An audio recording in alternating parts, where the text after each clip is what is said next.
ಅತಿ ಆಸೆ ಗತಿಗೇಡು. ಗಾದೆಗಳು ಹಿರಿಯರ ಅನುಭವದ ನುಡಿಮುತ್ತುಗಳಾಗಿವೆ. ಗಾದೆಗಳು ವೇದಗಳಿಗೆ ಸಮವಾಗಿವೆ. ಒಂದು ವೇಳೆ ವೇದ ಸುಳ್ಳಾದರೂ ಗಾದೆ ಸುಳ್ಳಾಗದು ಎಂಬ ಮಾತಿದೆ. ಗಾದೆ ಮಾತುಗಳು ಗ್ರಾಮೀಣ ಬದುಕಿನ ಪ್ರತಿಬಿಂಬಗಳಾಗಿವೆ.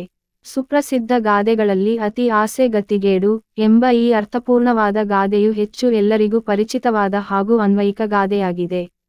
ಆಸೆ ಎಂಬುದು ಮನುಷ್ಯನ ಸಹಜ ಗುಣವಾಗದೆ, ಈ ಆಸೆಯೆಂಬುದು ಇಲ್ಲದಿದ್ದರೆ ಮನುಷ್ಯ ಕಾಡುಪ್ರಾಣಿಯಂತೆ ಜೀವಿಸುತ್ತಿದ್ದ. ಆದರೆ ಈ ಆಸೆಗಳು ಹಿತವಾಗಿ, ಮಿತವಾಗಿರುವುದು ಒಳಿತು.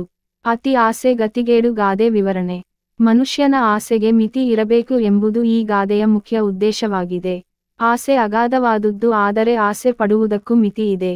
ಯಾವುದಾದರೂ ಅತಿ ಆದರೂ ಅಮೃತವೂ ಕೂಡ ವಿಷವಾದೀತು ಎಂಬ ಅನುಭವದ ಮಾತು ಕೂಡ ಇದೆ.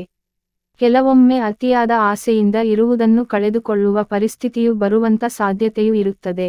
ಈ ಅತಿ ಆಸೆಯಿಂದ ಮನುಷ್ಯನ ನೆಮ್ಮದಿಯು ಹಾಳಾದಂತೆ. ಹಾಗೆ ಆಸೆಯೆಂಬುದು ದುಃಖಕ್ಕೆ ಮೂಲ ಎಂದು ಬುದ್ಧ ಹೇಳಿರುವುದು ಇದೆ. ಈ ಆಸೆ ಎಂಬುದು ಮನುಷ್ಯನ ಪ್ರವೇಶಿಸುವುದು ಯಾವಾಗ ಅಂದರೆ ಜೀವನದಲ್ಲಿ ನಮ್ಮ ಸುತ್ತಮುತ್ತಲಿನ ಜನರು ನಮಗಿಂತ ಉತ್ತಮ ಜೀವನವನ್ನು ನಡೆಸುತ್ತಿರುವವರನ್ನು ನೋಡಿ ನಾವು ಅವರ ಮಟ್ಟಕ್ಕೆ ಜೀವನ ನಡೆಸಬೇಕು ಎಂದುಕೊಳ್ಳುವುದು ತಪ್ಪಲ್ಲ. ಈ ತುಡಿತವು ನಮ್ಮನ್ನು ಒಳ್ಳೆಯ ಕೆಲಸಕ್ಕೆ ಪ್ರೇರೇಪಿಸಿದರೆ ಒಳ್ಳೆಯದು. ಆದರೆ ಆ ಮಟ್ಟವನ್ನ ತೀರ ವೇಗವಾಗಿ ತಲುಪಬೇಕೆಂಬ ಹುಚ್ಚು ಆಸೆಯೇ ಅತಿ ಆಸೆಯಾಗಿ ಅಪಾಯಕ್ಕೆ ಸಿಲುಕಿಕೊಳ್ಳುವ ಸಾಧ್ಯತೆಯೂ ಇರುತ್ತದೆ. ಆದರೆ ಅತಿ ಆಸೆಯಿಂದ ನಮ್ಮ ಮನಸ್ಸು ಕೆಟ್ಟ ಕೆಲಸವನ್ನ ಮಾಡಲು ನಾಚುವುದಿಲ್ಲ. ಆಸೆಯು ಮಿತಿ ಮೀರಿ ಹೋದರೆ ಮನುಷ್ಯನ ವರ್ತನೆ ಬದಲಾಗುತ್ತದೆ. ಅವನು ಕಳ್ಳತನ, ಕೊಲೆ, ದರೋಡೆ ಮಾಡಬೇಕಾಗುತ್ತದೆ. ಕೊನೆಯಲ್ಲಿ ಅವನಿಗೆ ಒಳ್ಳೆಯ ಪ್ರತಿಫಲ ಸಿಗದೆ ಅವನು ಕಷ್ಟಕ್ಕೆ ಒಳಗಾಗುತ್ತಾನೆ. ನಾವು ನಮ್ಮ ಆಸೆಗಳನ್ನು ನಮ್ಮ ನಿಯಂತ್ರಣದಲ್ಲಿ ಇಟ್ಟುಕೊಂಡು ಒಳ್ಳೆಯ ಮಾರ್ಗದಲ್ಲಿ ನಡೆಯಬೇಕು. ಆಸೆಯು ನಮ್ಮಲ್ಲಿ ಇನ್ನೂ ಸಾಧಿಸಬೇಕೆಂಬ ಉತ್ಸಾಹವನ್ನು ತುಂಬುತ್ತದೆ. ಸುಖವಾಗಿ ಬದುಕಬೇಕೆಂಬ ಆಸೆಯು ನಮ್ಮಲ್ಲಿರುವ ಕಾರಣ ನಾವು ಸಂತೋಷದಿಂದ ಜೀವಿಸುತ್ತೇವೆ.